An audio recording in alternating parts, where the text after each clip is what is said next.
Sometimes the truth get mixed up too quickly, right? And nobody wants to hear it, and then all of a sudden you have a perfect stream, every numbers are great, then all of a sudden it cuts off. So it's a war within a war with law, but it's okay.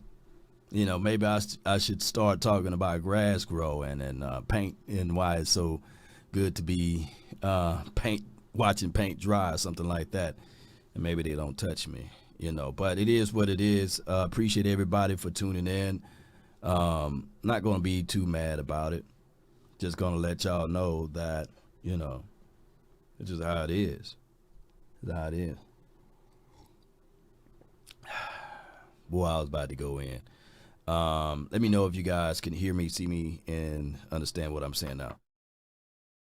They want the good old boy, they want you to say nothing about anything, but then you get pulled. You know, it's just what it is. But you can't stop a tank with no key, baby. So we gonna get it right back going to where we left off at.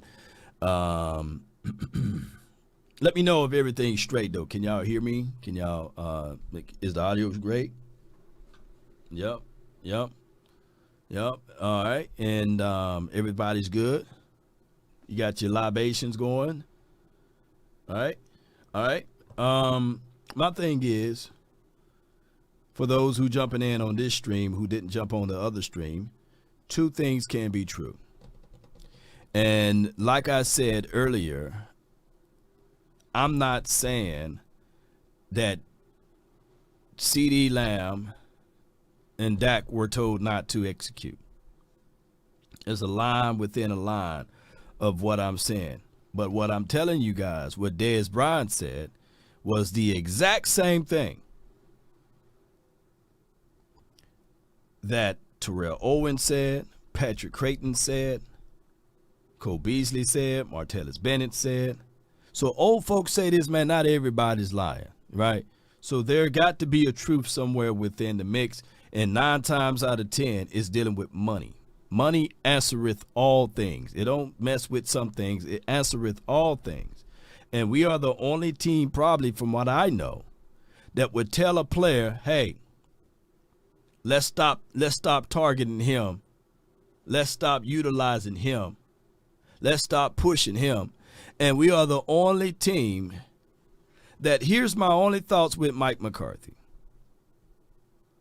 is that, yes, I get it. He was hosed by forcing Kellen Moore to be on your team. That is an unsullied situation, and I get it. I know that whatever Mike McCarthy had over Jerry Jones was some information. Mike McCarthy kept his receipts. Hey, we can't fire you. We'll let you play out the end of your contract. Bygones be bygones. Those are the hard facts of the matter. Now, recently, about an hour before I went live, I got some insider source information. Can't give his name away. It's a him, by the way. Said this been going on for a long time, and they are not far away from the Cowboys. They are very close to the Cowboys. And he have no reason to lie about it. And we can see some things that's really close to this team. Of, hey, what's going on with that? Hey, what's going on at Miami's game? Why you ain't really continue to target CD? Oh, what's going on with this? So I'm not here to lie to kick it to y'all or lie to Luke Kane it to you all. But we can talk about some things that's not as nefarious, you know what I'm saying, to the Jones family. Because I know when you mention the Jones family or what have you, as they say, never piss off in person with a lot of money, right? And, Dak ain't it. Says fan base should lower their expectations. This franchise is a circus show. Hey. Matter of fact, before you, hey, all I can say is, man, all I can do is hold my hands up like this. Hold my hands up like this. And let me know how many people we got watching right now. We got about 130. Okay, good. Before I get off point, let me just go ahead and play this one then. I think I can play this one. They shouldn't take it down from this aspect of it because they didn't like the Michael Irvin one that I put on everybody. But let's see if we can play this one, though. This is my guy, Shango.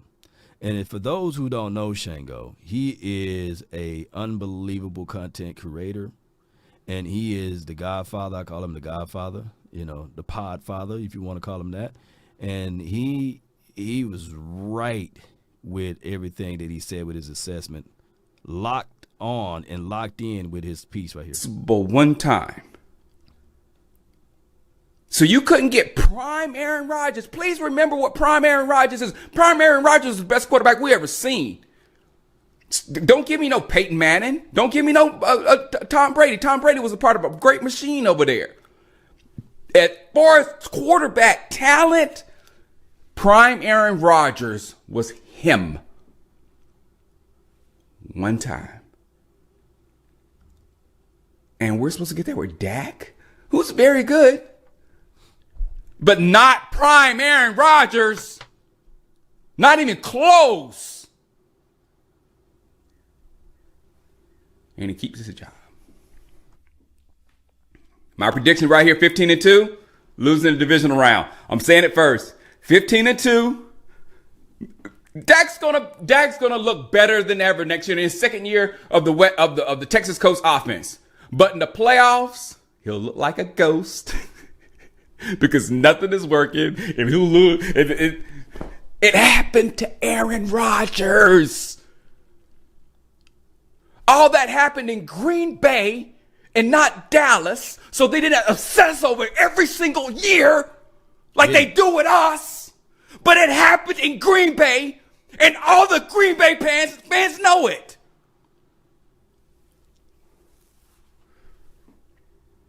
All the people are saying, we need a better quarterback. Duh. Of course we need a better quarterback. But we better find one better than Dak, which is going to be very, very hard. But then you're also going to have to find one better than prime Aaron Rodgers. Y'all give it what he's saying. And that's no shade at Dak Prescott, by the way. There's no shade at Aaron Rodgers, by the way. Look, I'm always with the mindset. If you team Mike McCarthy, put MM in the chat. Let me see MM in the chat. If you are team Mike McCarthy, let me know if you are team Mike McCarthy, because at the end of the day, everyone have a reason, but results are what matter. The Dallas Cowboys and beyond. This is what you guys looking for? Huh? I want to know if you team Mike McCarthy. Let me see that.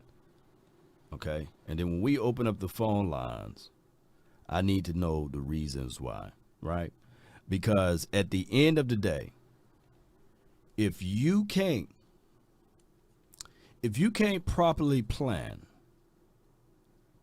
and get people together, because what was his plan? In 2021, to a degree, I said, okay, all right. Mike McCarthy said the team was nervous. Well, shame on the team. You inherit this team, but at the end of the day, from the leader of man, you're supposed to give them some type of boatload of confidence. Some type of confidence. We can only lean on hope so much.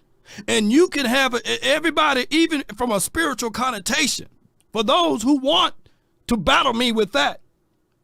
Faith without works is dead. I can have faith in this seat and sit down and say, God is going to bless me. No, he's not. If I don't put in works, that's how the multiverse works. So you can be as holy, but if you don't put in the doggone work, you won't get anywhere. You won't move anything. And if you're not prepared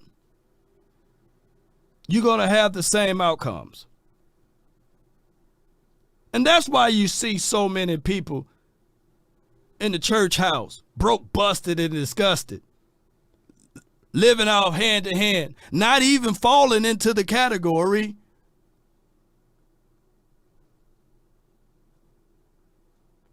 of being able to make an impact. Because they sit on the pews all day, and they go and worship, and they don't move anything. Homeless people are all around the buildings that they go to. And they just,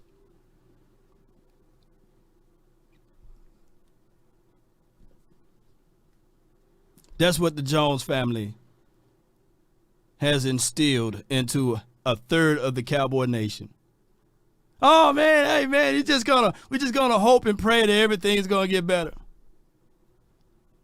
When this dude didn't even prepare his team. There was no counter to anything that the Green Bay Packers brought and presented to us on both sides of the ball. Zero zilch counter in 2021. Zero zilch counter against the 49ers in 2022. And the same thing over and over again. And you say, okay, let's run this back. I can't make this stuff up, ladies and gentlemen. I can't.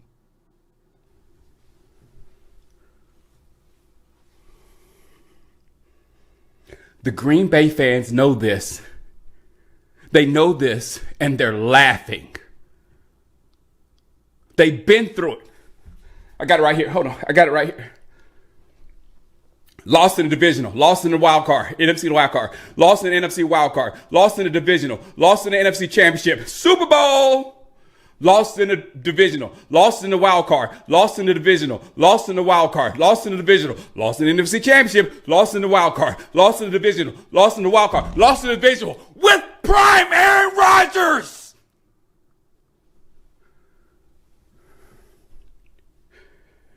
So we're not going to the Super Bowl.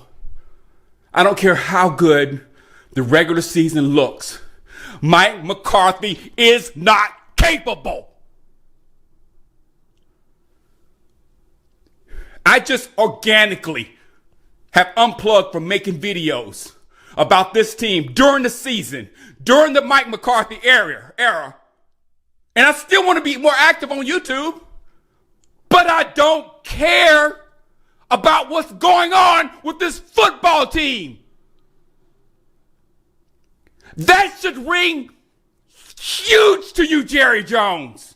When the fan base, not on purpose, not emotional, we just don't care. If we cut this entire football team, we cut by McCarthy, by Dak, by Micah, by everybody. I'd make a video every day because I'd be excited. I'd be curious. Now, Lonnie, he says, to be fair, Green Bay had one of the worst defenses during that time too. Did you hear what the brother just said? For all of those years? For all of those years. And what is going on with the Cowboys defense?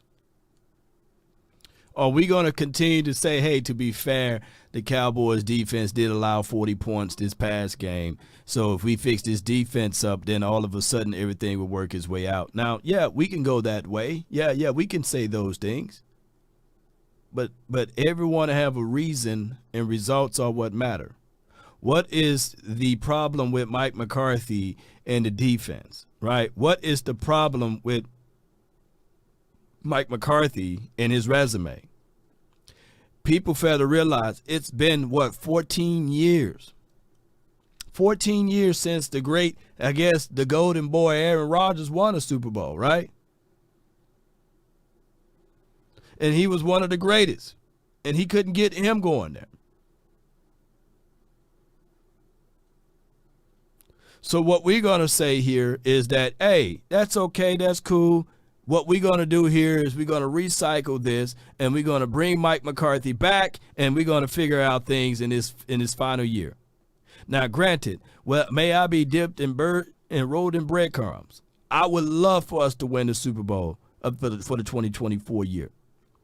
Flat out love for me to tell you guys that we're going to go all the way through and we're going to win the Super Bowl. But these things on his resume that he haven't completed is truth. I hate to say that.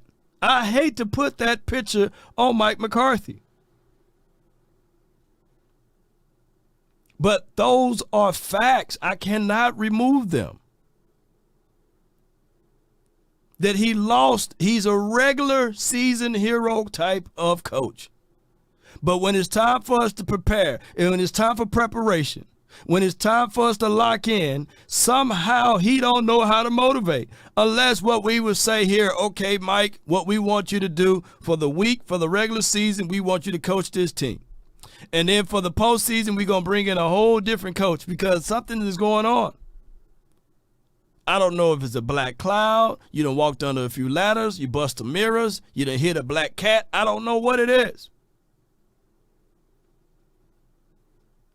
And the same could be said for all of the individual players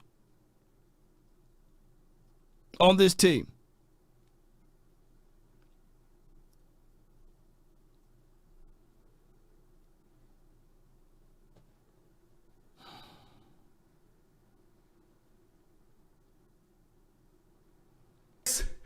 But right now, I am the complete opposite of both of those words.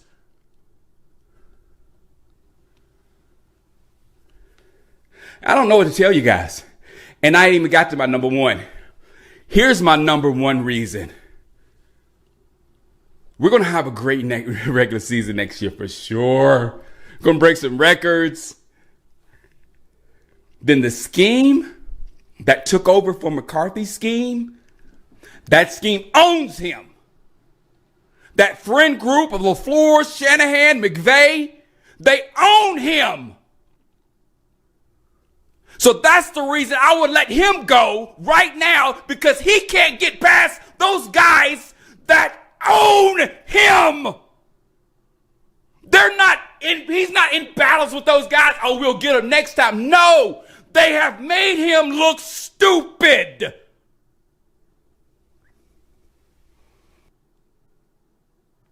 Got a super chat. Ron Mitchell, salute to my dog. He states here, I have a friend born and raised in Wisconsin's Green Bay, diehard. He laughed when we got Mike McCarthy yesterday and sent a text, welcome to another 9 years of bad coaching, shaking my head. Now, here's the craziest of the craziest, right? It's all about preparing your team and being ready. It's all about getting your team ready to play and suit up and be there for the moment. And I just don't think that he's capable of getting his team prepared and being ready. The entire team. The only juice that we had was from Jimmy Johnson. And those Shannon hands, Cooler hand, Para hands, Callahans, all of those hands. Whenever we play them, we nut up, we fold up like a wallet, a lawn chair. Now I get what my guy Shango is saying. Offense is that's offense versus defense, and it's really Dan Quinn's defense versus the Shanahan clan, right? That we've been having these issues because Mike McCarthy, of course, according to most of you guys that's watching right now, is that we don't play offense versus their particular defense because those are offensive-minded people, right? So how can we counter? Because Dan Quinn, if we bring him back, it's a situation and scenario that we are, for what we are, 0-6. versus those hands. Whatever those hands are, man, it's horrible, man. So it is what it is. 0-6. He's now 0-3 totally. Cowboys versus the Niners.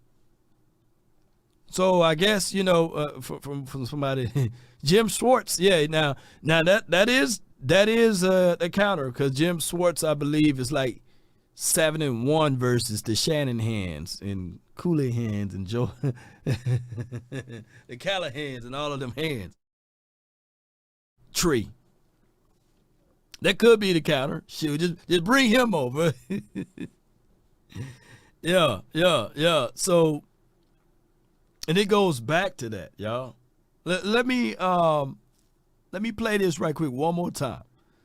And I appreciate y'all for sticking around, because the stream cut off earlier.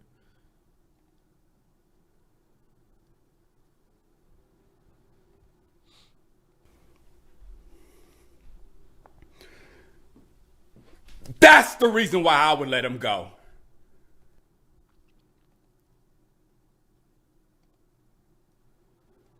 The Cowboys had a long talk with Mike McCarthy today. If you believe the reports, it could have been as long as 3 hours. They went through everything. So I was wondering what in the world their fascination is with Marquise Bell playing linebacker. Like, what is it? Because here comes Rasheed Walker. And this is what they do to middle linebackers that are 205 pounds in this league. Like, you just wash him up, play after. Why is he there on a goal line? With that back, one of the elite backs in the league. What do they think Marquise Bell is going to do?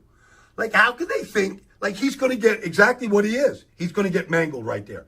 He's not going to stop anybody. He's 205 pounds. Like, how in the world could you look at this and go, this is a good goal line defense? I like this. We'll put Hank on the nose, and we'll let Marquise Bell. Like, what do you think is going to happen? Of course he's going to score. He's going to score every time he gets the ball. Like, now you put J-Ron Curse up there. Here's your inside linebackers. 2 safeties playing linebacker. What do you think the Packers are going to do? Like, look at this. Like, they're just washing these guys up. Donovan Wilson's got to make the tackle 9 yards down the field. It's just amazing to me that you could stay in this defense with the team that runs the ball as well as the Packers with an elite back. What do you think is going to happen to Marquise right here? It's not his fault. Like, that's not his position. Of course he's going to end up on his belt.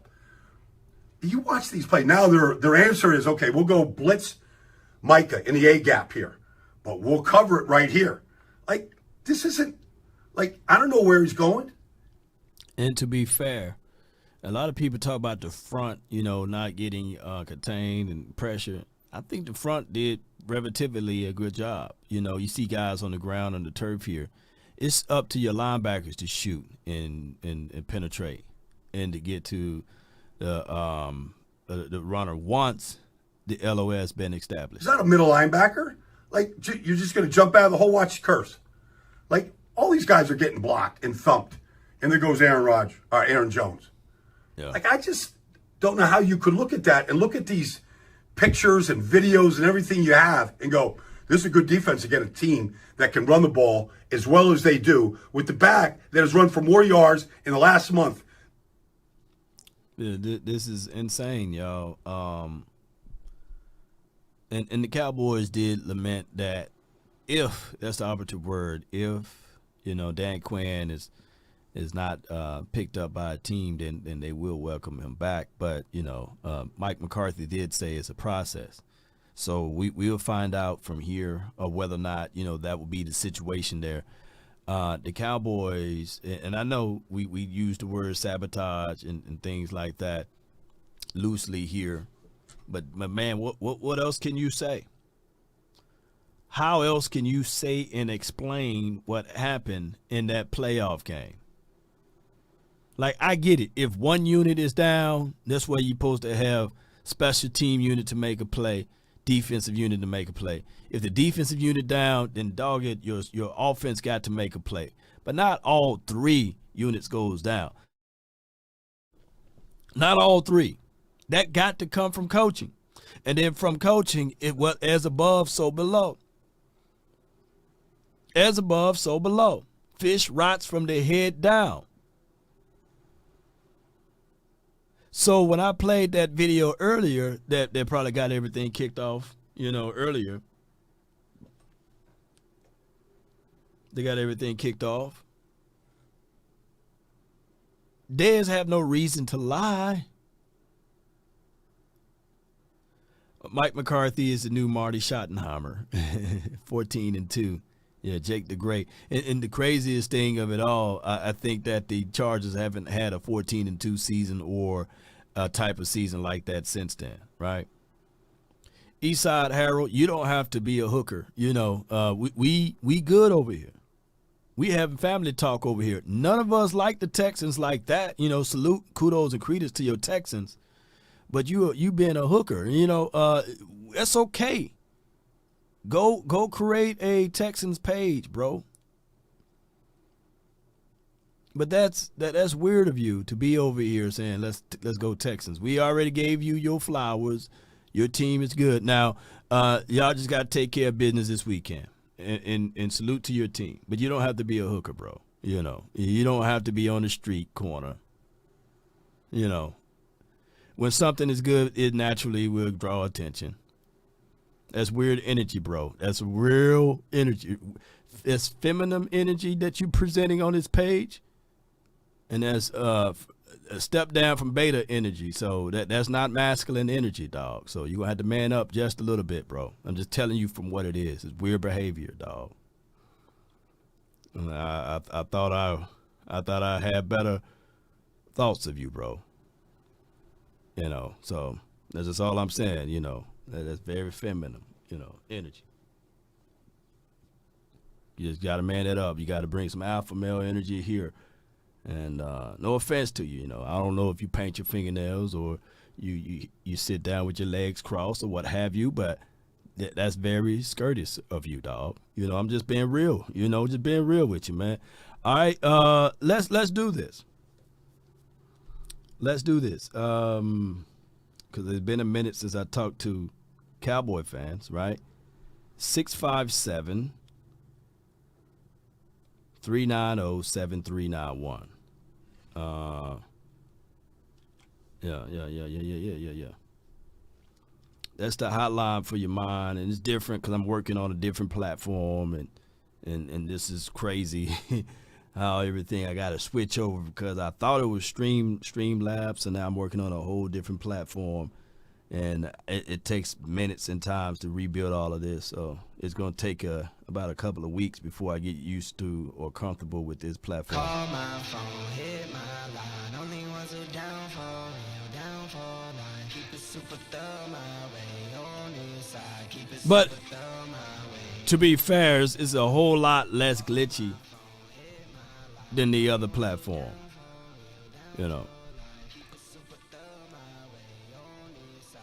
No doubt.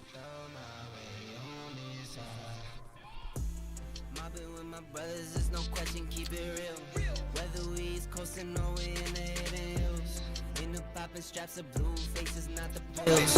Heard you calling bluffs, I show and prove it is for real. Son of God, not a son of sand. Keep it there off the books and 7 participants in the conference. All participants are muted. The inside caramel just like 100 grand. Call my phone, hit my line. I'm gonna see. I hope this works. I hope it works because from the 757, you're live on the Nation. Banks, talk to me. Hello, what's going on, man? Not much, man. Can you hear me clearly? Yeah. Okay, good. Go ahead with it, bro. Yeah, man, I'm just getting back off my little hiatus, man. Just trying to process everything, man. I just thought about watching the shows today, man. Those guys shows yours, man. But hey, man. So we pretty much stuck with McCarthy, for next year. Man, my hopes is, like I said earlier, that Dan don't come back. Change somewhere, man. Change somewhere. Yeah, change somewhere, man. You know, as I said earlier, there's a couple coordinators out there, like to see, or maybe in-house, with a Joe Witt, maybe, I think him and Dan probably got different philosophies. I think so. Joe Witt is a guy that's been with Mike McCarthy for 10 plus years, so that could be a situation there. I would say this with Joe Witt Jr. His father is a coach, so he brings on some second generational coaching stuff, and he's a stern guy. He's not a key and laughing guy, so maybe that could be a situation. Here's my thing is with Dan Quinn. Dan Quinn, to me, he's a communicator, right? A good interpersonal person. But my problem is sometimes that could be too easygoing, and he's not willing to put his foot down on certain players, and he believes too much in his own way, and that could be a hindrance on the defensive side of the coin. Exactly, Lord. Look, man, nothing changed with me. I've been hollering the same thing all season. Especially when we had those defense games getting ran all over, or you got guys like J-Ron Curse out there who shouldn't be out there. Right. You should give somebody a chance. And I mentioned earlier this season, I brought up the Seahawks and how, what's my man, the safety for the Seahawks. Diggs? No. Other one. Are you old school safeties or new safety? New safety, the safety from the Jets. He went to the Seahawks. Okay, Adams. Adams. Yeah. Yeah. When he wasn't playing well and he was getting beat after a couple games, man, he was inactive, healthy scratch. You know what I'm saying? Yeah. And that's what you got to do. That's just what you got to do, man. Put your guys on the field. And like you said, stop being a friend. Stop being a friend, man. You're a coach. You're not there to make friends. You can't at a regular job you can't fraternize with with your employees, with the people you under. You know what I mean? Go out with them, hang out with them, go to the bar, drink with them. But you can't be the friend, man. You got to be disciplined, man. A lot of penalties came from this defense, man. That's from just Dan not being disciplined, man. No doubt, man. See somebody else in there, and then as far as Mike, real quick. What me, man, I'm a Dak fan. I'm a Dak, as I say, apologist, man. But if we gonna keep Mike, man, to do all that, man, I don't know if it's time to move on from Dak, and it ain't because of his play, but Dak do about $60 million. If you're not gonna resign him, and if Trey Lance is your plan, so to say, or so to speak, maybe get that started now or something, because if they both gonna stay there, I see, like my man said, a good regular season or something, break some records. But do I feel confident about us going to the playoffs next year and winning some a game or multiple games? Absolutely not. And I'm not going to take it back. No doubt, man. Appreciate you for calling in, Chief. Thank you, man. Good call from. All right, so every book got an ending, and what we can't do is say, okay, all right, let's judge this book when it's in chapter 5, and let's say let that be the ending. We don't know. My thing is, there are two things that I know for sure, that even if you look through the landscape of all of the teams that's that's playing in the tournament now, you got to be able to stop the run. You got to run the ball. Now, and of course, you got to have a quarterback to not give it away. And I'm not saying that Dak Prescott is the only reason why you lost in this past game. But we for sure didn't have a run game, nor we had the ability to stop the run. So if you want to win in this level, on this next level, you got to be able to do those two things. So in order for Mike McCarthy, Dak Prescott, whoever, if they're going to continue to have this thing back against the wall mentality, which is good and bad, by the way, you're going to have to bring forth a run game, which will be an extra running back to alleviate some of the things if you bring back Tony Pollard for a cup of coffee. And for dog show, you got to be able to stop the run. You got to stop the run. So you're going to have a defense that got the ability to stop the run. It goes all the way back, I think, where was I? Let me see if I can pull this up right quick. since we do have a few more time here, and I got a few other callers that's on the line here. I got my guy Jesse Holly. Man, we talked about this, and salute to Jesse Holly. He talked about change the color of the uniforms in the running scheme, look almost identical to what the Packers run scheme was on Sunday night versus the Cowboys defense. Pre-snap motion, 12 personnel, gap, split zone runs. Those who don't learn from history are doomed to repeat it. And he was talking about the whole situation of last time we was in the Super Bowl in 2000. Well, not Super Bowl, excuse me. Slip of the tongue, by the way.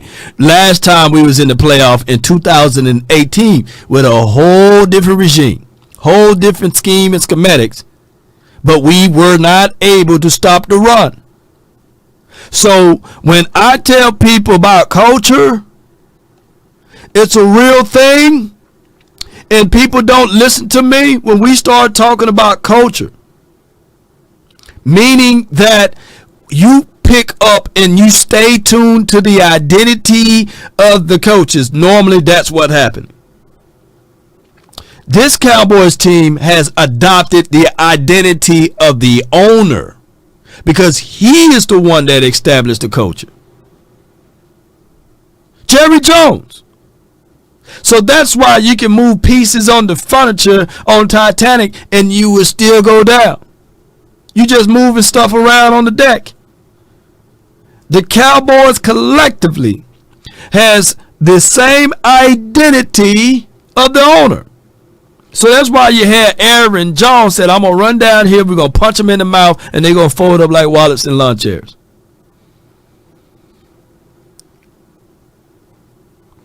That's what's going on. There's levels to this, ladies and gentlemen. There's levels to this. And I don't know if I can play this, but I'm going to play it anyway.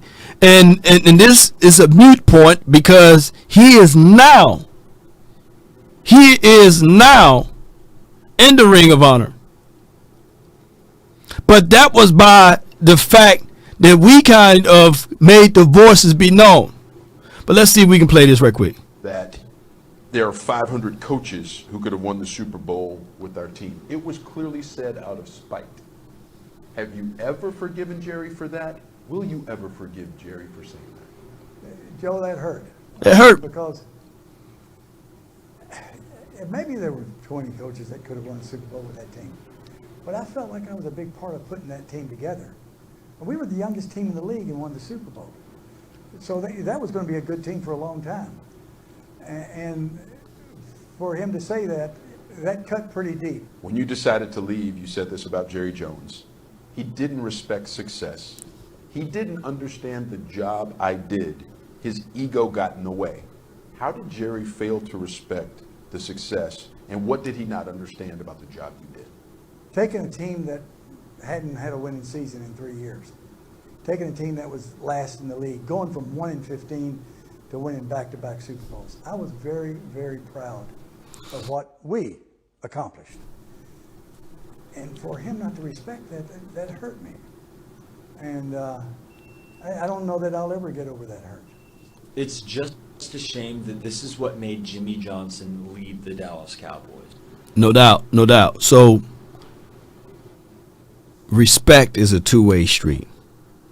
And when you do not honor the ability of understanding that it's hard work, these things are not just by chance. And I have a longer form of video. Shout out to my guy, Scott Simpkins, for sending me a 20-minute excerpt of how the back and forthness all created that particular mindset of that particular video and of our shortcomings. See, the need to be right is worse than anything on this planet. There's people that will argue left and right and refuse to honor the truth and to respect the truth. They will argue. They will argue left and right. Even if I present it on the table, they want to be right. And that is also a problem. But Even what I said there is going to go into one ear, out the other for most. And I get it, and I'll take it. You know, that's just what it is. And my guy B Bird, he's been saying the same thing, that this particular team is not a football team. This is a brand team. And let me get my guy from the 409, B Bird, to expound on that. You're live on the Nation. Hey, what's up? Law, appreciate you, man. Appreciate you having the show again, too, brother. Yeah. Appreciate you, man. Thank you for jumping in. Hey, so you spoke on a lot of things. One of them was Dez Bryant's interview, which I did see most of that. But it doesn't surprise me at all because Beasley said the same thing, that the front office decides where targets go. Dez Bryant just kind of reiterated that. But I also, too, would tell you that somebody had to come back and just tell me this, but I felt during Amari Cooper's last year, they decided that they weren't going to re-sign him. And so what they had to do is minimize the numbers. So then when they do go and trade him, then it will be more palatable to the public. We're like, well, yeah, look at his numbers, this, that, and other. The front office can control that, which I think they did because they knew all along. But that puts you in a bind because it's politics, right? So when do the politics stop and just, hey, y'all, let's just go win games. Let's just go win. Get the best players out here to win. The problem is the structure of the Cowboys. It's because Stephen Jones cannot lose his job. So he has the luxury of looking 5 to 10 years down the line. Right. Other GMs don't have that luxury, so they're trying to get the best players in to win now so I can keep my job. I have this mortgage to pay. I have my kids in private school. I'm in this gated community. I got to pay these things. Well, how do I do that? I do that by winning. How do I win? By getting the best players available. And so the Cowboys got to get off of that, and I really thought that two things lined up this week. I think you had the most valuable sports franchise in the world needing a new head coach, and I think you had the GOAT head coach and the GOAT over culture as far as head coach with Bill Belichick coming out. I mean, on the market. I thought it was just a great mix because we can do X's and O's all day, but until we get a guy that can tell Michael, hey, chill on that podcast. And then we can get guys, hey, man, what y'all doing, after party? No, we're not doing that. We're not giving – all the circus part of this stuff is going to go. All that extra stuff is going to go. The circus atmosphere is over with. The carnival has left town. Everything's going to be kept close to the vest. Your interviews won't even be that long. You got to okay them through me. You need a guy to come in and do that and make it about football. Because another thing came out in that Dez Bryant interview when he talked about branding.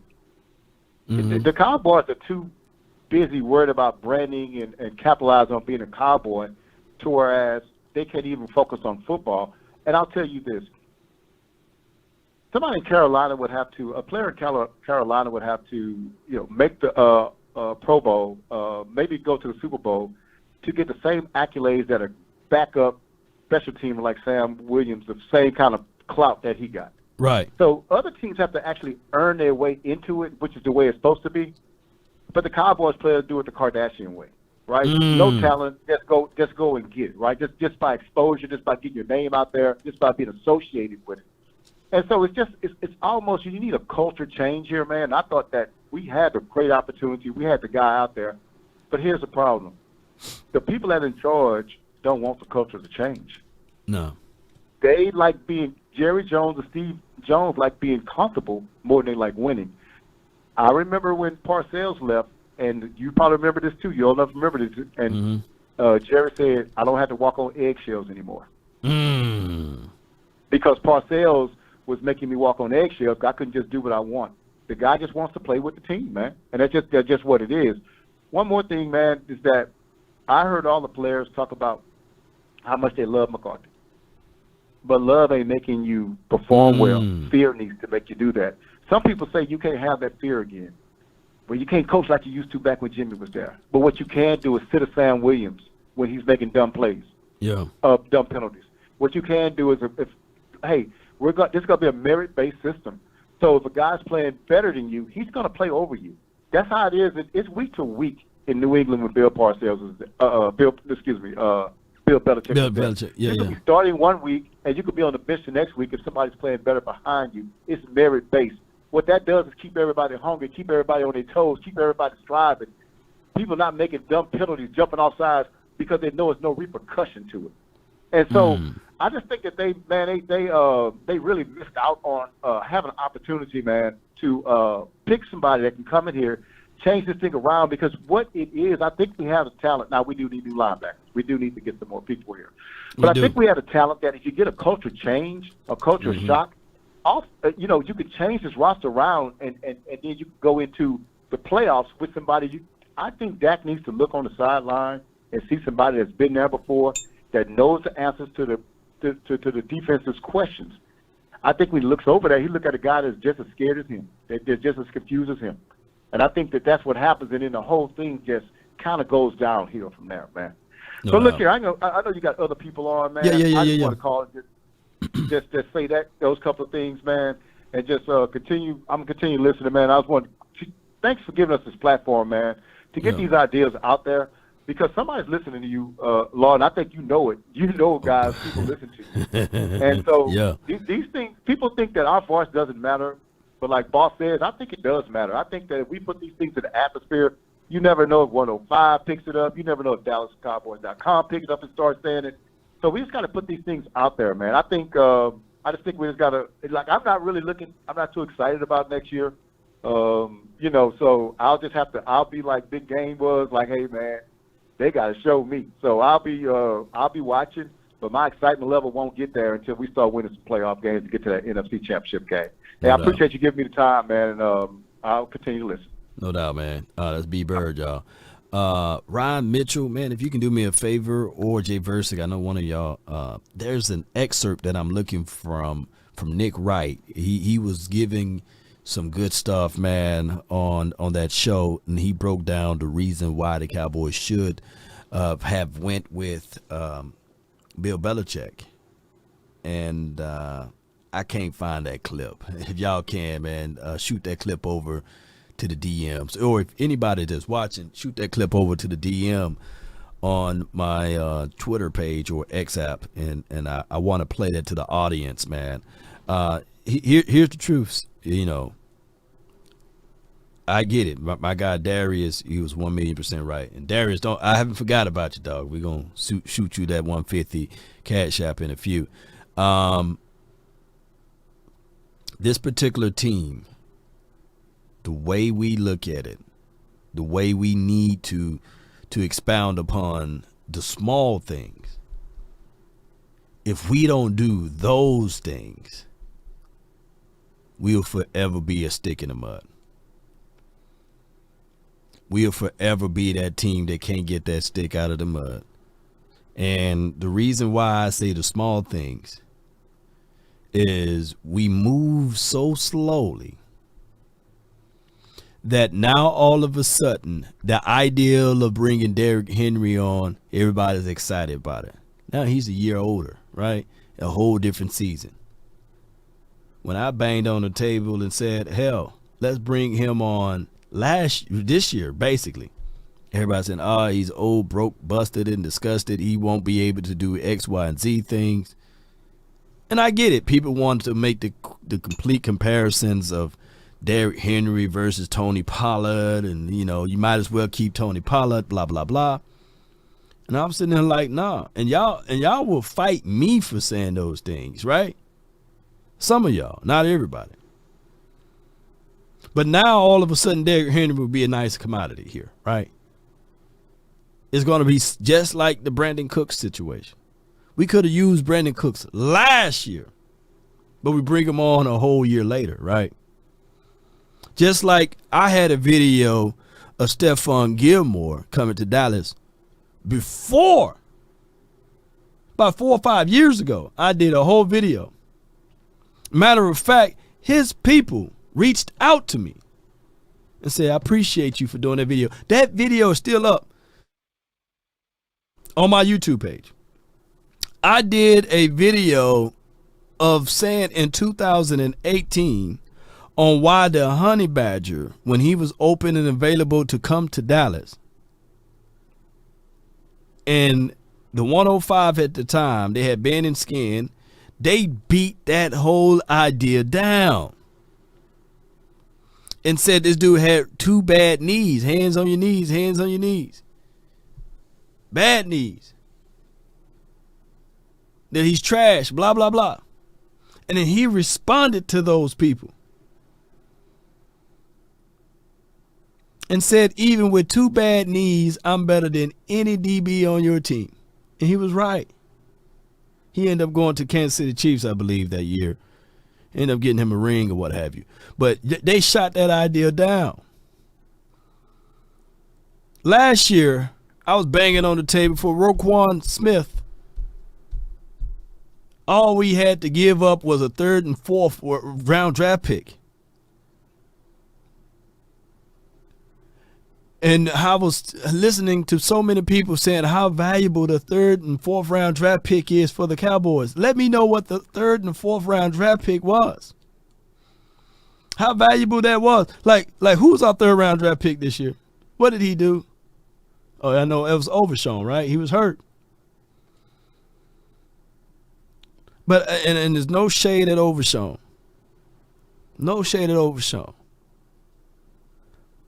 But it will be a miracle if he can live up half and be the half of a player Roquan Smith is. It'd be a miracle. It'd be a flat out miracle if he ever become half of the player that Roquan Smith is. And I'm not beating up my guy Overshown.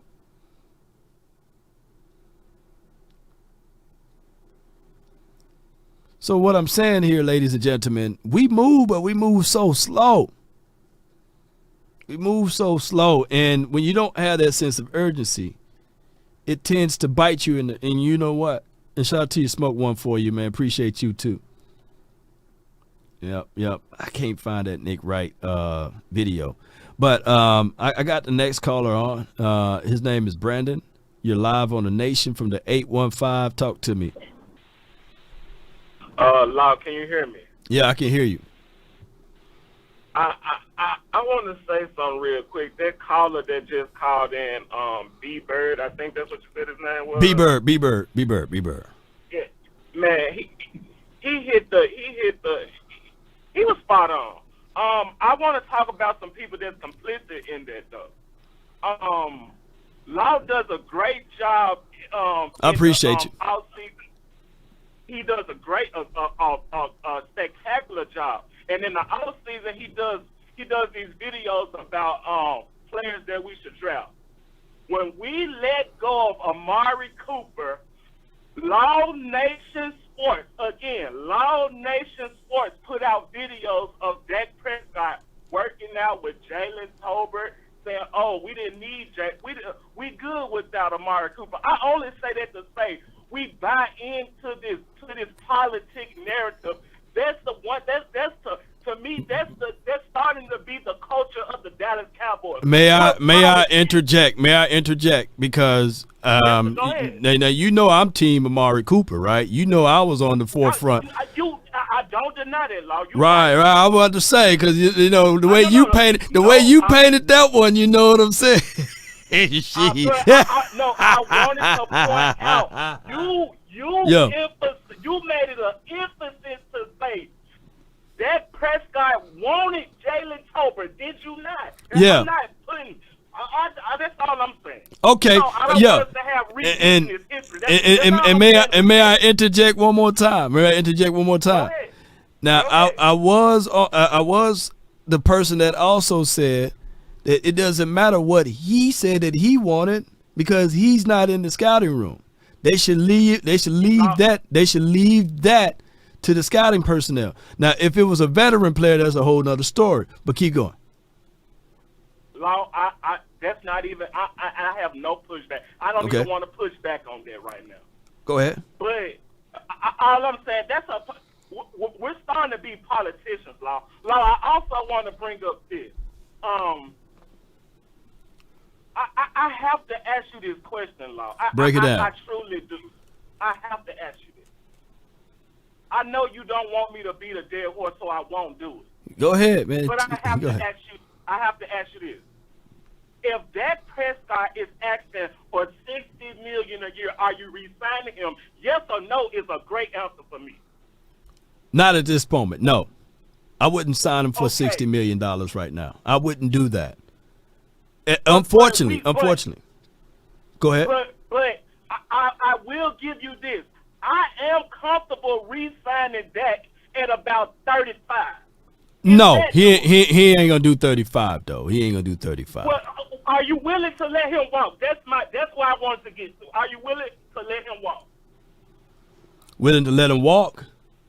Are you with? Because yes, you just said you're not going to give him 60. You're not. He won't take 35. Are you willing to let him walk? Well, that's what the Cowboys have already presented because they didn't extend him 2 years ago or a year ago. So what they're saying basically, unless they got some breaking news out to tomorrow or sometime next week, they are willing to say, okay, we won't play. We're gonna just play him and see what he gonna do at the end of this year. That's the. Go ahead. I agree with you. I agree. That's what they're gonna do. Law, that's the writing has been on the wall. With my final point, because I know you got other comments. Law, I've been saying this the entire time. We have to go all in on defense. It's not just one thing to say, hey, we could have had Roquan Smith. I know nobody seems to either remember that. We could have had him. We have to load up on defense. That's where our bread is butter. And we forgot something, the formula. We forgot that, but I ain't gonna bring it up because you said don't be the dead horse. So I'm not even gonna bring that up right now. But I think we should go all in on defense. Law, this is disgusting to me, Law. How about them Cowboys? Shout out to Law. I'm not like his other great callers threatening to take my funds back. I love Law Nation. So shout out to him, shout out to the nation, shout out to the Cowboys. I still love them, but I can't stand 2 or 5 Dak. How about them Cowboys? Hey. So that's the thing right there. Salute to Brandon on that call, but the reality of it is Dak ain't getting no 35, dog. He ain't getting no 35.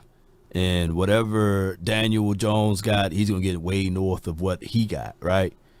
Now, Dak got to understand, too, that he can't be looking at this thing and say, hey, break the bank, man, let me bring in the Brinks truck or what have you. He can't do that either. Now, the Jones family, knowing them and the history on how they operate, I don't think it's going to be that. You know, Dak is going to extend making $60 million per year. Best QB in the NFL. He's not giving a team a discount. This is Jay Recruiter.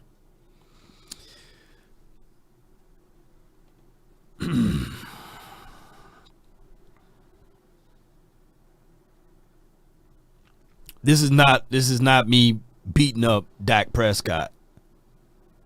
But there gonna have to be some type of concessions. I don't think that he's gonna get the $60 million plus the no trade clause plus the no franchise tag included. So there's gonna have to be some type of give and take moments, right?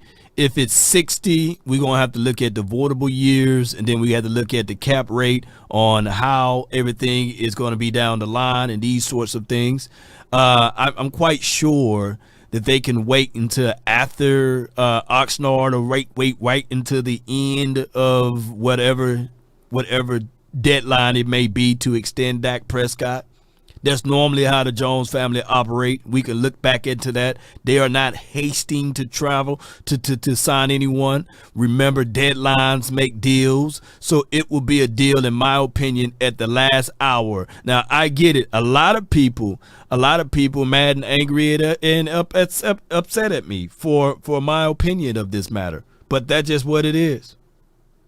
That's just what it is. Because at the end of the day, you're going to look at it from two folds if you are the person that's signing the check. What have you done in the regular season and what have you done in the postseason? I'm going to pay you according to both, but equally, I'm going to knock some stuff from you from the postseason. Just like what I said with even CeeDee Lamb. CeeDee Lamb, based off of his regular season numbers, hey, give him the sun, the moon, the sky, the trees that's in the forest and everything else. But one game in the postseason make you now be hesitant just a little bit. Remember this, and y'all don't even have to agree with me, but understand the philosophy with it. It takes 1,000 years to build trust, 1 second to lose it. And when you seen that tape of CD getting pushed in the back and some of these drops in this postseason game, you saying that, hey, if I'm going to pay you to the kind of caliber of remuneration based off of your total body of work, I'm going to weigh it heavily on your postseason results. You can try to graduate from college, but if you can't deliver with that thesis, they're going to say, hey, man, that term paper at the end, hey, yeah, but this weight more. Yeah, you were making good grades all through the year. But on your final term paper, hey, it ain't looking good, man. Hey, we're going to have to do some extra work, extra credit work. And unfortunately, those are the things that I'm presenting equally to all of you all. But that's doing some evil work if you're thinking that Dak Prescott is going to get 35 APY. That's what wide receivers almost getting paid now. Dak Prescott is not going to sign a contract for 35. That's just what it is, y'all.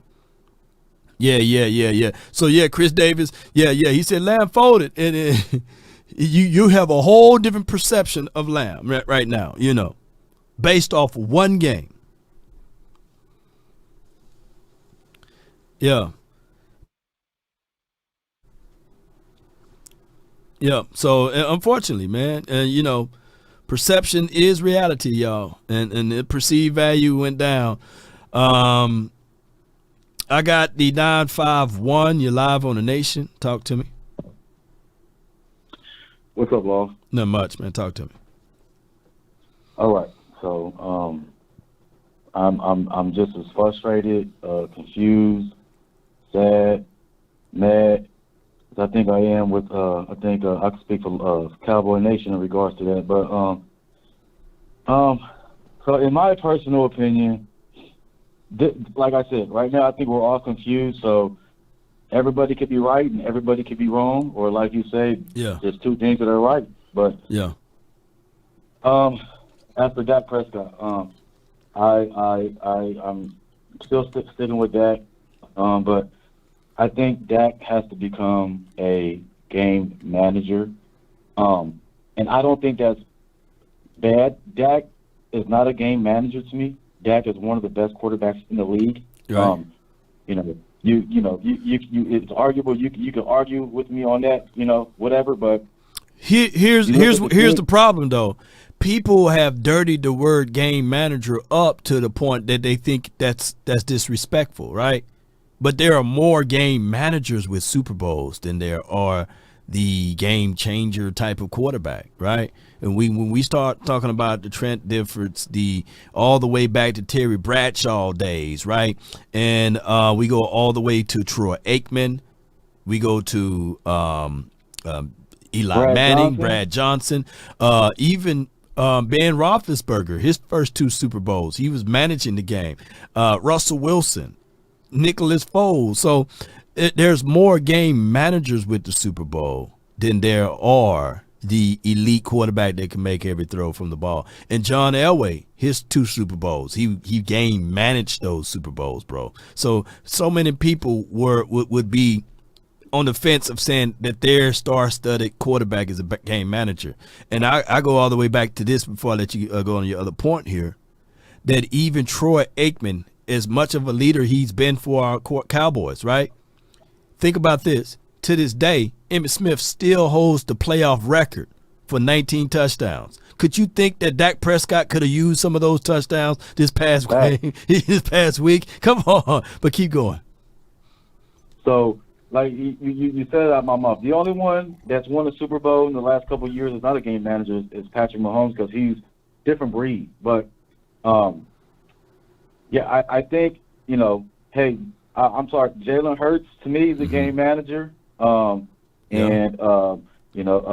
I think if he were to, because look, man, drop him back and throw, drop him back and throw, drop him back and throw, drop him back and throw. How easy is that to play?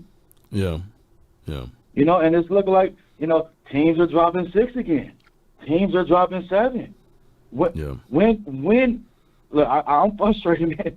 When do you stop that, man?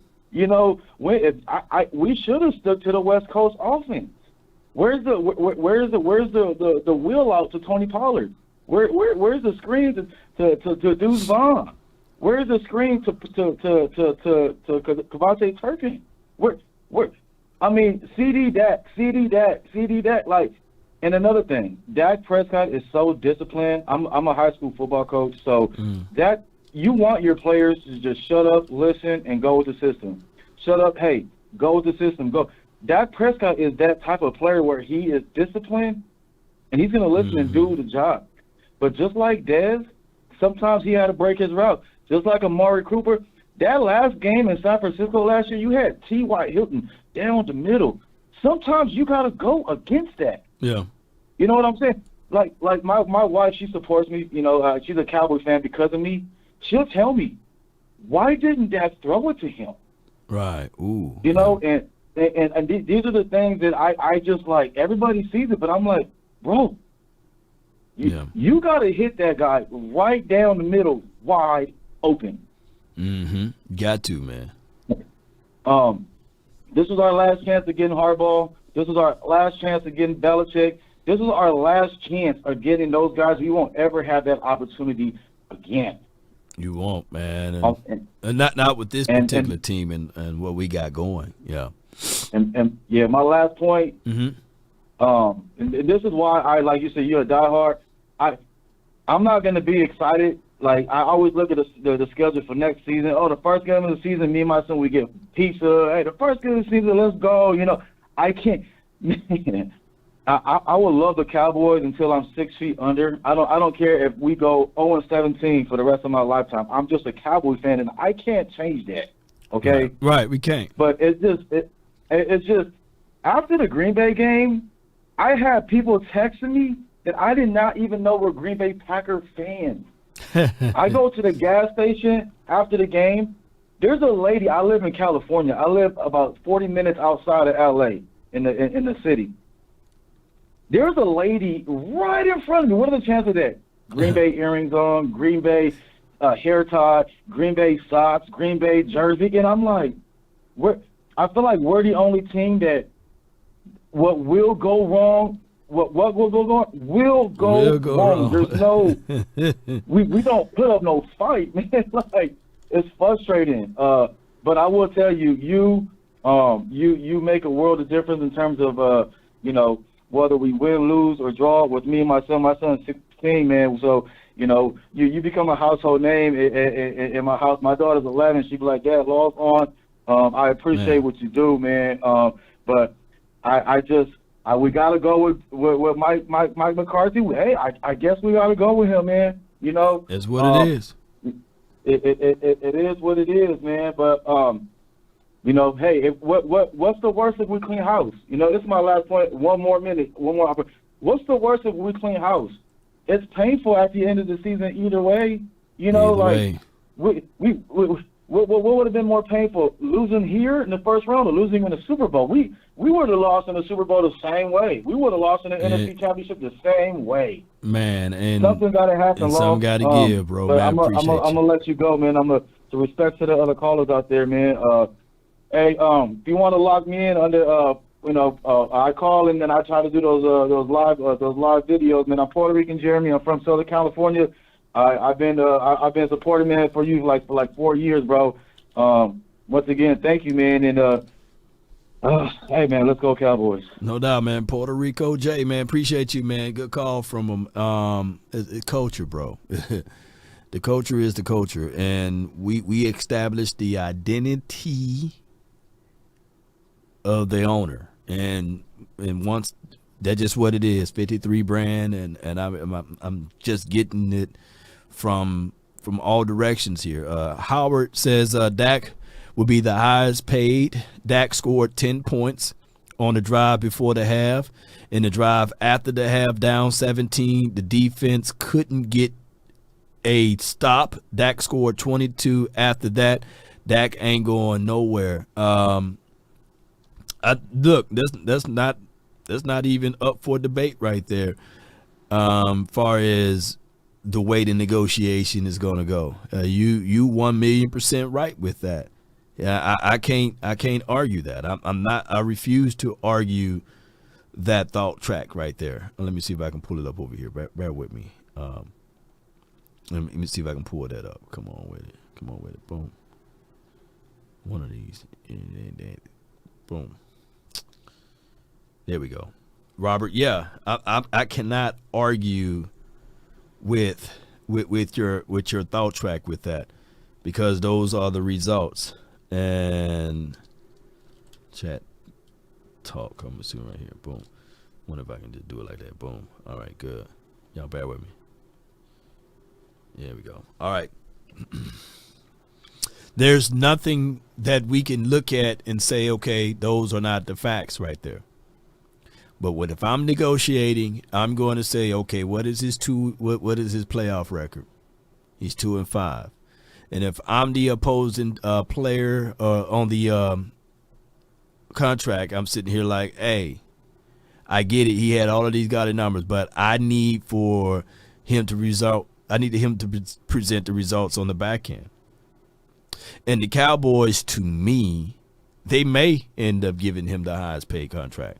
I don't know. But I know that it's not going to be an easy conversation. It's going to be a fight. It's going to be drawn out. It's going to be drugged out throughout the 4-ladder, the 3-ladder network. Do he deserve this? Do he don't deserve that? I think Justin Herbert, it was like a thief in the night. He got paid and didn't even win a playoff game, $250 million, right? Who else got paid? Deshaun Watson, $250 million, right? Kyler Murray, $250 million. All of those boys, I don't think that they even 2-5 in the playoffs. So I get it. And lo and behold, Eastside Harold was here earlier. If Lamar Jackson don't win this weekend, boy, ooh, he better win. Lamar Jackson better win, because if he don't win this weekend, it should be fire and brimstone over there in Ravens land on his playoff records and beyond. So I get all of that. But everything's going to be brought up. But the culture is the culture. We would never have this type of mindset. This lady was attacked by Green Bay Packers in that game. Let me see if I can pull it up for y'all. Yeah. Might have to bring her on the show. This beautiful lady right here, the cheerleader. Cowboys cheerleader says Packers players were disrespectful. They yelled in her face when they scored a touchdown. We would never. We too nice over here. Let me see if I can get that audio in. And y'all, the Cowboys versus Packers game last Sunday, I have never experienced such disrespect from the other team's players to the cheerleaders in my 5 years as an NFL cheerleader. Like, we would literally be minding our own business, and the Packers just scored a touchdown. This is one example. They would come up to us, standing on the sidelines, minding our own business, and start yelling at us. Like, sometimes it was this close to our face. Also, I feel like that's unsportsmanlike conduct, and it's so crazy how they can do that. They can't do that to the Cowboys players or any other players, but they can do it to the cheerleaders, and nothing's gonna happen. Everybody gonna get it, lady. I understand the playoffs is a huge deal. Like, I truly get it, but that does not mean your humbleness and respect for women flies out the window. Like, what is going on? I can't. So I'm rooting for every team but them now that the Cowboys are out. The beautiful lady, they done bullied even the ladies. Everybody gonna get it. You know what I'm saying? Hey, swing high, swing low. Hey, everybody gonna get it. That's their mindset. And that's what battles and warships supposed to be like. You supposed to have your mindset. Yeah, pretty lady, but yeah, get out the way, because you gonna get it too. We gonna flex on you. The intimidation factor is for what it is. Even got a cheerleader. They was in my face. They yelled at us. Oh, pom-pom, here we go. Wasn't working. That's war. That's the mindset that you got to have. It's a shame on those Packers. But do you think that they care? Do you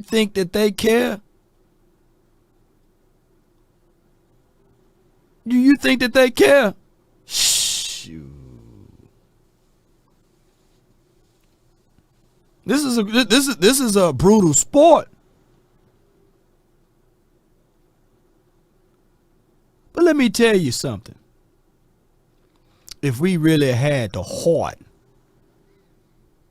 and the mindset and battle tested, and when, you know, they did that, one of the cheerleaders, she should know all of the players. And they should have turned it around and said, U-G-L-Y, you ain't got no alibi, you ugly. You ugly. U-G-L-Y, you ain't got no alibi, Green Bay ugly. Yeah, Green Bay ugly. And Sam, Parsons, Dak, and CD, these boys, look what they done did to us. We the ladies.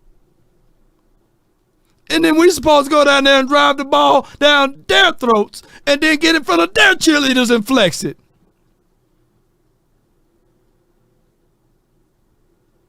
But the Cowboys and saw those pretty ladies get knocked down, folded, and we had no response. Like I said, ladies and gentlemen, this game, we were not prepared. We didn't even protect the cheerleaders. Let me put the camera. She look a whole lot better than us over here. Let me just play it with our audio. We didn't even protect the cheerleaders. We didn't protect her. Not alone we didn't protect the house, we didn't protect her. They bust down our doors, and we told them, hey, can you take your shoes off? They said no. And they kept the mud on their feet. They sat on our couch and propped their feet on our coffee table with the mud still attached and told our old lady, hey, go make me a sandwich. Go make me a sandwich. She proceeded to make the sandwich. They held their hand up like this and slapped her on the backside. She said, oh, hey, boy, you better behave. She proceeded to make the sandwich. And then she presented it to them. And they ate it all up. Did you put some Swiss cheese on it? That's what they did to us. That's what they did to us. And we had no response. No response. Culture. I wish a hero would come through my door right now. I got a 4 and a 5 that'll blow you back so cleanly, it just won't even have time to even ask why you breaking into my house. That's just what it is. I got something that, hey, my people back in the day, they call it an attitude adjuster. It will adjust some attitudes real quickly. Oh, you said this the wrong house? I need to go to the next house? Yeah. Oh, I need to get on up out of here? Yeah. Yes, indeed. NRA. You know what I'm saying? I'm part of the crew right here. Yes, indeed. And for those who don't know, just Google NRA. Yes, indeed. We don't play around in here. It'd probably be easy to get in, but it's going to be hard to get out. That's just what it is, ladies and gentlemen. What happened? Council doctrine rule. And on top of that, in Texas, oh my goodness. I got a great equalizer. Yes, indeed. That's just what it is. All right. Well, we rolling today, baby. Let's go with it. Let's go with my guy. None your business. You live on the Nation from the 757. You live. No. Talk to me. Can you hear me? I can hear you. I'm not a guy. But I love you, Lord. I love how you analyze everything. I love how you take an objective stance and a subjective stance at the same time. So what I really want to say is that I feel like Dan Quinn was the problem for us. Even though Dak couldn't really get himself together, he still managed to score 32 points. And so that's why I really don't understand why everybody is coming down to the heart on that. Like, he was the runner-up for MVP. Now, Mike McCarthy, I feel like he's a good coach, but I feel like Mike McCarthy doesn't have a space in the building. And I feel like for some reason, Jerry Jones and Dan Quinn, they have like some type of connection. And I feel like they tried to come up with a scheme without putting Mike McCarthy into it. So it basically, he was like a fish out of water. It's just, I feel like Dan Quinn needs to go. Our defense is atrocious. First, the Cardinals game, they ran the ball down our field. The Bills game, they ran the ball down our field. The Green Bay game, they ran the ball down our field. It's just like, just expecting, and I guess the reason why he did come up with doing zone instead of man is because they run the ball, but it really is not a good strategy. And as a fan, it's just, I feel so depleted almost, because it's like, how many times do we have to go 12-5 and then get to the postseason and literally crash out every time? Yes, indeed. They say they can barely hear you and is struggling to hear you, but you do have some good points there. This is my thoughts. Yeah, I'm sorry. Wow! I had it on. Woo! You sounding good now. I'm sorry, I had it on the Bluetooth, but yeah, it's like I'm glad we I feel like we're good because we're in like a 12-5, and yes, we've been that for like 3 years. And I remember those Wade Phillips days, okay, when we was 8-8, and we just could not seem to get out of our way. It was just a 500 team. So it's like I try to take the bitter with the sweet, but I really, really feel like we should get rid of Dan Quinn. I don't feel like we dropped the ball so much as keeping Mike McCarthy, because he's a good head coach to me. But Dan Quinn, I just don't see how the defense just collapsed just like that. I feel like that's the problem for the Cowboys, is the defense, because Dak only plays as good as the defense does. So here's what I'm gonna say with Dak Prescott.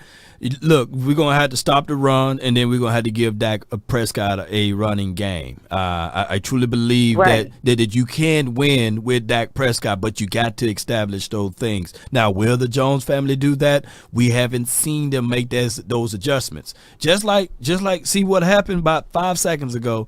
I asked you, I said, man, we can barely hear you, right? And then what you did? Right. You adjusted, right? You adjusted. Yeah. So when we were yelling all through Oxnard, through training camp, all through the regular season, we were yelling, hey, make the adjustments, make the adjustments. They refused. They continued to keep the Bluetooth working because they said they pay good money for that Bluetooth. They don't want to listen to us. So when we said those things, and it was no indictment on Tony Pollard, but it was just common sense.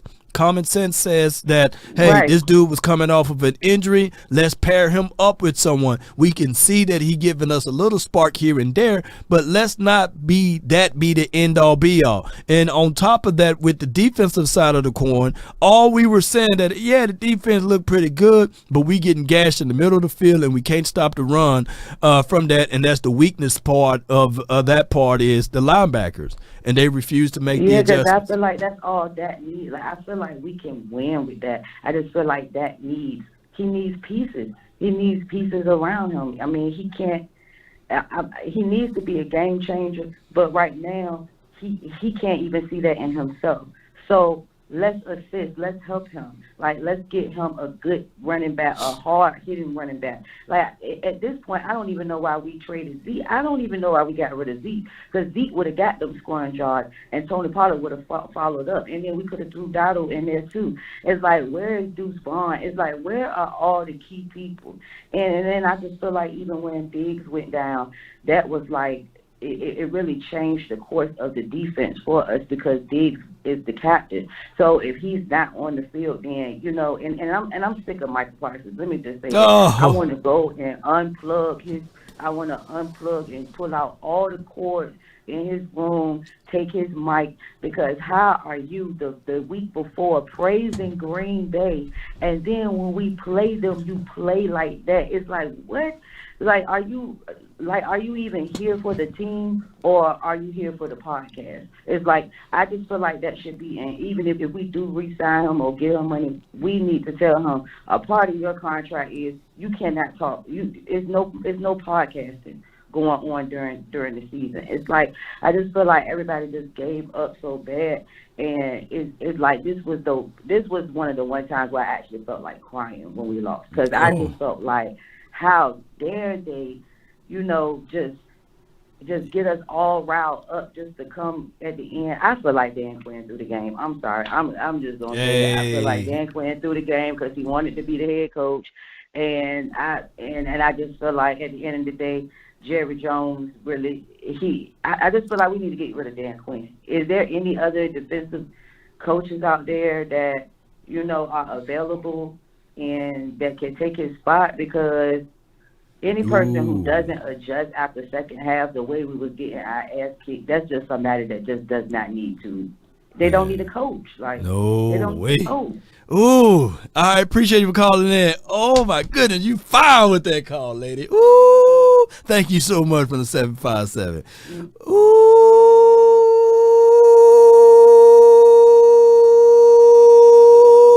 Wee! Oh my gosh.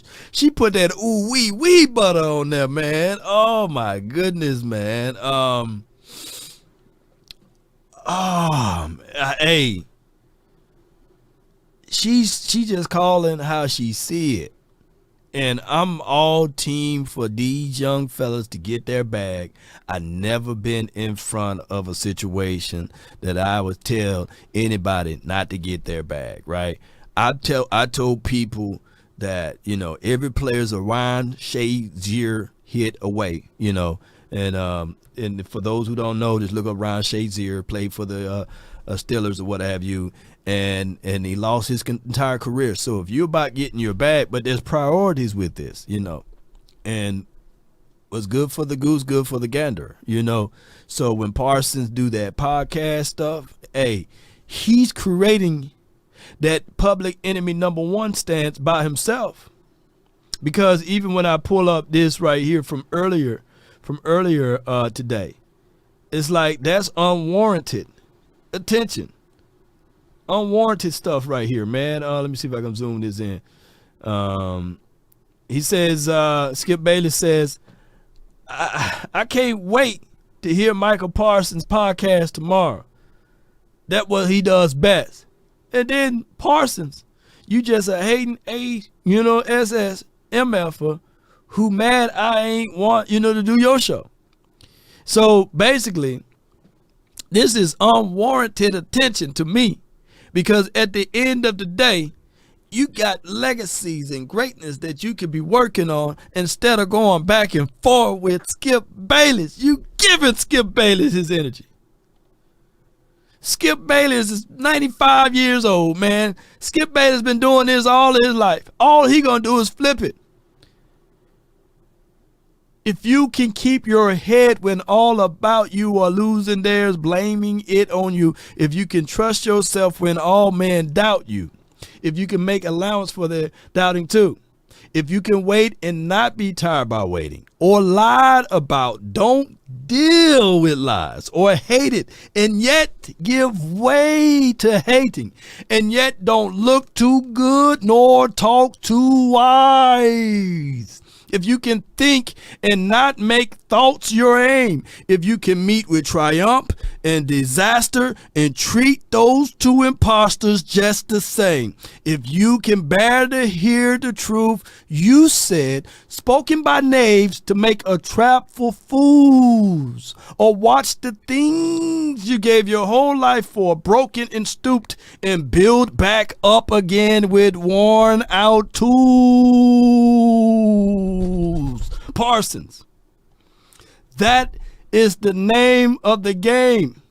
Because what will happen here, by the time your career is over with, this dude by the name of Skip Bayless probably would still be doing a podcast. He would probably still be on one of those shows looking like the Creepulous Crep or whatever that dude on Tales from the Hood, whatever that thing is. He would still be doing that. And you may get your impression bumps just a little bit of calling him out.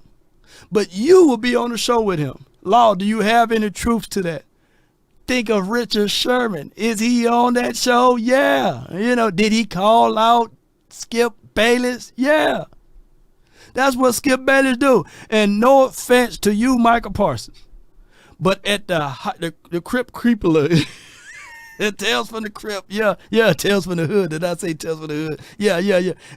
I think Skip Bayless would still be doing shows even when he looking like the Tales from the Crips. You know what I'm saying?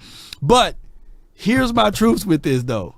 I'm not mad at you, Michael Parsons, but even at this stage of your career, you're not even at the height and the kind of caliber that Richard Sherman was at that time when he called out Skip Bayless. You know what I'm saying?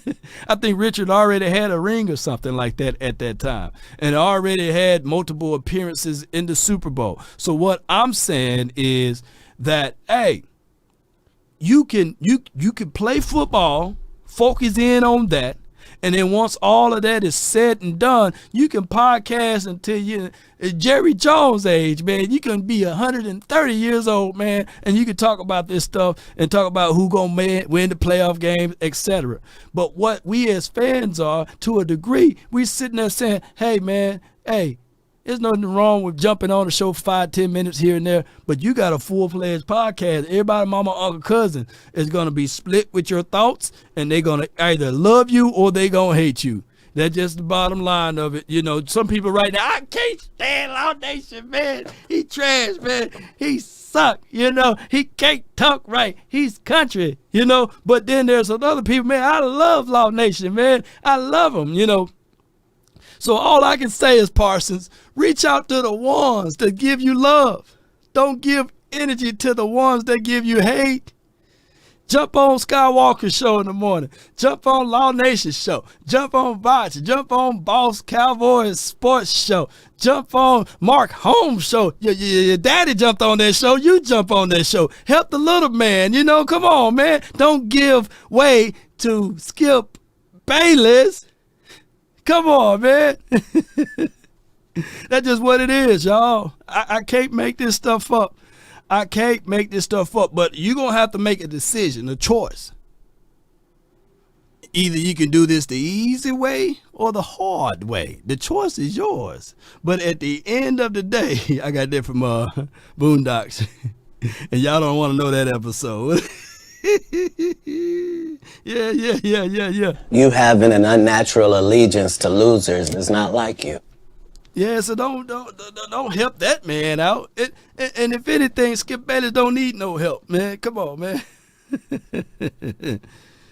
Come on, y'all know the Crypt Keeper. Yeah. I know I'm gonna have some pushback from this dude, cause it's my guy from the 206 MJ, and he's live on the Nation, man. What up, Law? What up, man? What up, bro? What up, cuz? Law? I know you about to say it. What up, cuz? I know you about to say it. You can't blame Jerry Jones. I know you team Jerry Jones and John Stephen Jones, but go ahead, give me your thoughts, man. Yeah. Go ahead. Yeah, Law, I'm finna jump everybody up on here. But hold on. I want you quick because I got to make it quick. I got to pick up the little ones from school. So I need for you to make it quick, and I also need for you to expound on the defensive coach. Go ahead. Okay, Law, I kept telling you, the defensive coach was horrible. Y'all didn't want to listen. Didn't nobody want to listen. Remember? Yeah. Did I say it? Yep. And then it started before that, Law, in 92, when he got rid of Bohanna, he got rid of Big Country, and he could have Big Country with Big Hank, all of them in the middle, and he kept my boy Harper, the linebackers, them big linebackers that was fast, running 4-4, and then he went to the small ball and got our butt killed. That was one. Two, Law, it's like me and you walking down the street, and two guys want to fight us. In Law, you start running. Would I want to be around a person with me that's supposed to help me fight them two guys and run and leave me by myself? The moral of the story, Law, I'm not gonna blame no old ass owner that paid for me and you to play football together, and you didn't show up. So I don't want to hear about no more about the owners. Y'all keep talking about we need Michael Jordan, we need Kobe Bryant, we need Bill Russell. Well, you can say the same thing for the Green Bay Packers. They only had their young quarterback at 33, and they whooped their ass. All so, right. Law, I don't want to hear that. I don't want to hear that no more. I get tired of the fans come on here talking about some damn owners. Forget the owner. Forget them dumb coaches. It's all about the players. That what Michael Jordan, that what Michael Irvin was trying to explain to you Cowboy fans when he went on his rant. He was trying to tell you it's time for them sorry players to step up. Period. It doesn't matter if me and you playing, Law. We got a ball. It's a playoff. I don't care what he do. We got to get on there. Law, come on. Law. You know what I'm saying? We got to knock these fools out. Well, we went out there and played like some sissies. Only one person ball. That was Fergie. Everybody else was cowards. He was still playing good. So, Law, the moral of the story, I don't care who the owner give me, Law. I don't want to hear it. I don't want to hear shit about the owner no more. I don't want to hear about the sorry coaches. The players got to start playing. Michael Irvin told you. May I interject just one time? You know, interject. Come on. Can an ant tip over an elephant? Yes or no? An ant can, right? Can he do it? Can he do it by mistake? No. He gonna have to properly plan to tip over an elephant. He gonna do it with a team. Yeah. Team on team. Team on team. He gotta take a million. And we didn't have that plan though. You had Marquise Bell. You bigger than Marquise Bell, man. He 205, man. Come on. And we had Damone Clark, who is a weak side linebacker, playing Mike. And then on top of that, we went playing 90% zone when we are 80% man-to-man, even though we did get cooked in man. So wait a minute. Who's in control of paying those people that was out there on the field? Law. Your favorite coaches, I'm finna get everybody on here. Y'all favorite punk-ass coach, Quinn, got rid of my big dogs in the middle. He got rid of who gave him permission? Big country. Who gave him permission? Nobody. Though? Talk to the beard. Oh, wait a minute. No. Who signed the checks? Who signed the checks? Come on, bro. No. What? He did that. No. I'm not going with that. Wait a minute. He got rid of them boys. So Quinn got more power than Jerry Wayne Jones and John Stephen Jones. Wait a minute, hold on. No more excuses. Bill, he went to Quinn. Who you need? Well, we don't really need him. I like 96. They ain't done shit for y'all in 3 years. Kept him over big country, trying to sneak big country on the practice squad, and the Redskins got him. I went to the practice, Law. You went to the practice. We saw Harper in the preseason knocking people's heads out. I said, oh, man, we got Harper. Harper's supposed to be starting, Law. That's fucking punk-ass Quinn. He whooped that same shit in Atlanta. It's a trend. All right. Come on. Hey, man, in closing, bro. In closing, for now on, all you punk ass, some of you Cowboy fans, I want some socials with me. I don't want to shit about the owner no more. The owner, he can shit on the field, but if he pay y'all punk ass to play with me, be a fucking man and play with me. Stop making fucking excuses for some fucking owners. That's what I'm saying. I'm talking like Irvin now. Y'all come here talking that bullshit. Excuse my friend. I'm pissed off. Every week, Jerry Jones didn't do this. We need Roquan. Fuck, we had everybody. That punk-ass Dan Quinn. Hold on. Let me ask you this, though. I know you're frustrated, but would we be better with Derrick Henry right now and Roquan Smith right now? Yes! Nah, that's what I want. One in closing. Go get Henry. Go get fucking, you can sign your boy back, number 20, hear me, 20 and 23, and run the damn ball the right fucking way. And then you will take pressure off this scary-ass quarterback. And then you'll make Brandon happy, because now you got to run the game, and we'll probably fucking win. And get a go. You see what I'm saying? You see what I'm going with? That's what I'm going with, Hey, Lord. appreciate you, We man. need some talk. Thank you so Thank much, you. man, for making my day, man. They close it. No, they close it. How about them Cowboys? And you punk ass, some of you Cowboy fans. I want me some. If you walking down the street with me, I don't want you walking down the street with me, because you're a punk ass coward. I want some dogs with me. All right, man, my dog. Bloody Graham, get my dog. Salute. I appreciate you, man. Riggs! Oh my God, Riggs! I'm getting too over this, Riggs, man. Oh my gosh, man. Oh my God. So, Jerry Jones, John Stephen Jones, they don't play on the football field. He is right. He is right. And they don't make the decisions, man, on bringing players in, acquisitions. I feel you, man. It's the Dan Quinn. He must be able to win with a guy that's going to play linebacker. First year ever playing linebacker, by the way, at 205. He's 205. Come on, Dan Quinn. There's people in the chat right now bigger than Tim. And they're going to put him at linebacker. Oh, my gosh, man. We're going to take another dude that's a weak side linebacker. We'll make him at Mike. But we drafted a guy in 2021. Was it the 10th pick or the 11th pick, something like that, as a linebacker. The next year, we drafted a guy from Ole Miss in the second round, which is considered an early pick, as an edge guy, and you don't play him on the edge.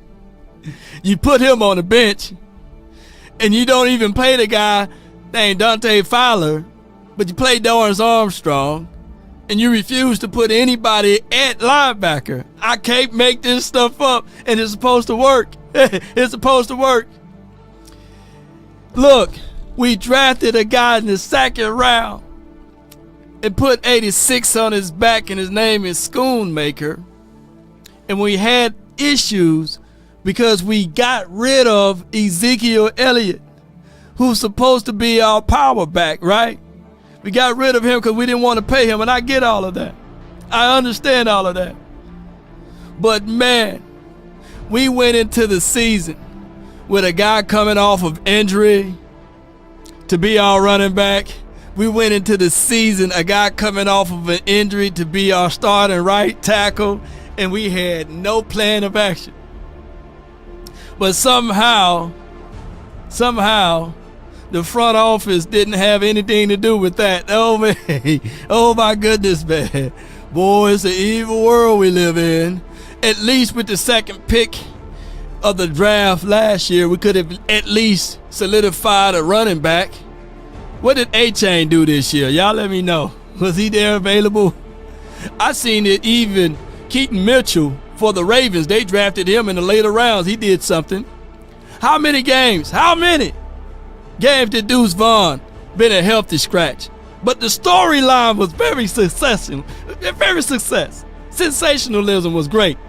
Did we get more views on the storyline than the time that Deuce Vaughn played? Come on, can somebody let a brother know? But they say, man, a prize fighter, even when he's down, he continue to swing. And that's what the Cowboys need to do. We need to continue to swing. I'm still going to be tall with this team. Stand tall or not at all. But at the end of the day, the issues and the faults on both sides of the coin. I can't make this stuff up, ladies and gentlemen. I got to bounce, man. I love y'all. But this cold-blooded right here. I can't make this stuff up, ladies and gentlemen. DC for life, not for short. We up out.